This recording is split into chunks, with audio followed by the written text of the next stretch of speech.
मानी पीटीआई की medical report के मुताबिक वो मुकम्मल तौर पर सेहतमंद हैं। ब्लड प्रेशर भी नॉर्मल है, जबकि उन्हें मज़ीद अद्वियात की ज़रूरत नहीं है। मेडिकल रिपोर्ट के मुताबिक बानी तहरीक इंसाफ को सेंट्रल जेल अडियाला में तिब्बी मुआयना किया गया, जिसके मुताबिक वो मुकम्मल तौर पर सेहतमंद हैं।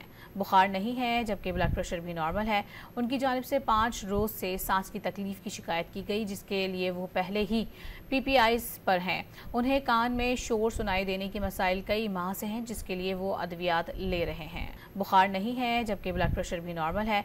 उनकी जानिब से 5 रोज़ से सांस की तकलीफ की शिकायत की गई, जिसके लिए वो पहले ही PPIs पर हैं। उन्हें कान में शोर सुनाई देने के मसाइल कई माह से हैं, जिसके लिए वो अद्वियात ले रहे हैं। बुखार नहीं है, जबकि ब्लड प्रेशर भी नॉर्मल है। उनकी जानिब से 5 रोज़ से सांस की तकलीफ की शिकायत की गई, जिसके लिए वो पहले ही PPIs पर हैं।